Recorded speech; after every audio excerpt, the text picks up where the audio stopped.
Backyard, welcome back to my YouTube channel, my Backyard Hobby. And for today's video, I'm going to be showing you the other alternative food for my goats and sheep that I am collecting, mga backyard. If you did not subscribe yet, please subscribe and click the notification bell so that you will be updated for my next video, mga backyard.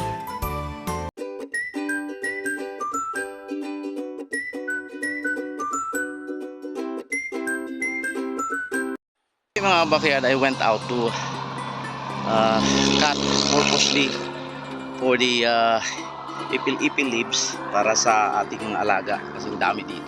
Yan, tingnan nyo yan, yan. Pero nung pumunta ako dito, nung dumating ako dito, may nakita ako ditong tinapon na isa sa mga alternatibo na magandang pakain sa ating mga alaga at nutritious para sa kanila kalusugan at pwede pang magpagaling ng kanilang paramdaman, especially sa kanilang kung nagtatay yung ating mga alaga. At ito yung nakita ko, mga backyard, ang daming dahon ng langka. Yan. So kaya kinuha ko, mga backyard. Yan na, yan na sa sasakyan natin, puno na naman. So libre na naman yung pagkain ng ating mga alaga for today, mga backyard. Isa din sa nakita ko dito, mga backyard, na marami ay yung dahon ng talisay, mga backyard. So gusto kong kunin para ipakain sa ating mga alaga, pero hindi ako sigurado kung kakainin to ng ating mga kambing or kung pwede nilang kainin.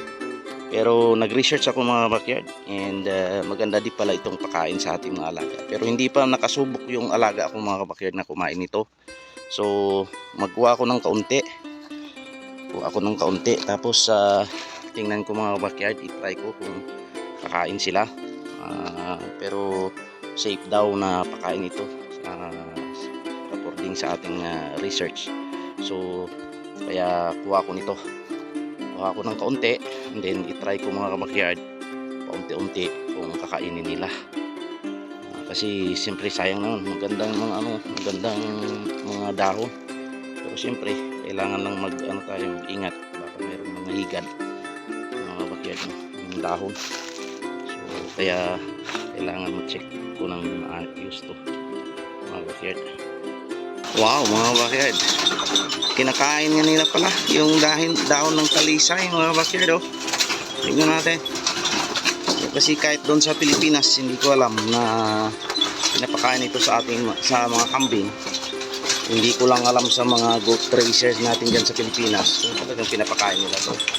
Pero ni-research naman natin, ayan, kinakain nga nila, gusto nga nilang kainin. So we have a new discovery again, mga backyard, para sa ating mga alaga na pwede pala ito mapakain. So actually marami doon kanina yung tinapon. So pwede pala natin makuha to, pwede pala makuha yun, tapos magpakain sa kanila. Ayan, so new discovery, bagong pagkain para sa ating mga alaga dito. Dahon ng talisay, mga backyard. Ayan, tingnan mo, gusto nila pala. Ayan. So pagkatapos nito, ibigay ko sa kanila yung dahon ng langka, mga backyard. Yan na, mga backyard, nilagay ko na rin yung dahon ng langka, mga backyard.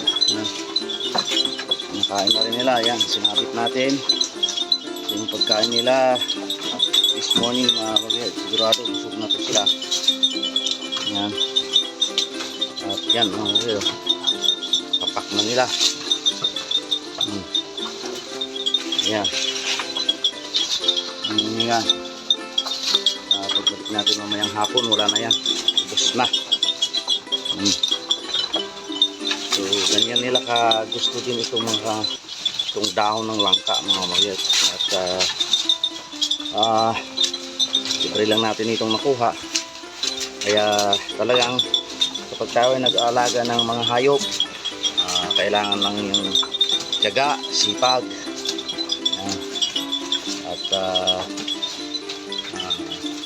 hindi mahirap alagaan yung kambing o tupa. Yun lang, kailangan lang yung oras natin at saka yung tiyaga,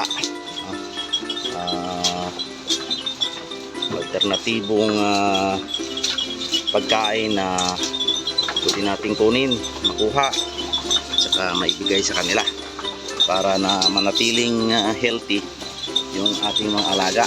Ayan, so mayroon pa dun sa ibaba, sa ilalim mga kakyat, yung maraming kuha natin. So siguro mamayang hapon papapakin pa nila yan, pero ito na yung ilagay natin muna dito sa kanilang feeders, dito sa kanilang shelter sa bahay nila mga kakyat. So ayan, naiwan dito mga kakyat. Ayan, may naiwan pa dito, pero share ko to sa nag-aalaga din ng kambing dito sa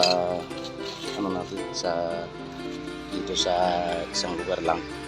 Actually itong inuupahan namin dito sa kanila tong inuupahan, kaya they are so kind, so kind to allow me para mag-share sa kanila dito sa lugar na to. Yan. So share natin yung ibang dahon ng langka sa mga alaga niya, kasi kaunti lang naman yung kambing niya. Ito, meron siyang pito. So para makatulong ng kaunti, kasi sobra naman to sa ating mga alaga, hindi nila ito maubos. Ayan, so share ko muna to mga backyard. So maraming salamat sa patuloy niyong pagsuporta sa aking backyard hobby dito sa ating Mountain Channel, and God bless. Backyard, ubos na, napapak na nila. Talagang hanap tayo, hanap ako ng pagkain para sa akin ng alaga mga backyard. Yan, so ito lang yung ginagawa natin dito, tiyaga, sipag. Yan, kaunting oras kailangan natin sa ating mga alaga para manatili silang busog saka healthy. Backyard, yung mga pagkain, alternatibong pagkain na pwede natin ibigay. At ito ay marami, alam ko diyan sa ating Pilipinas madaming langka dyan. Sa aming tatanim ng langka, at kapag mag-pruning sila pwede nating hingin yung mga dahon para pagkain sa ating mga alaga. Ayan. Ito ay isang first aid din sa ating mga alagang nagtatai, kaya maganda ito sa kalusugan ng ating mga alaga. So maraming salamat mga backyard sa patuloy niyong pagsuporta sa ating YouTube channel.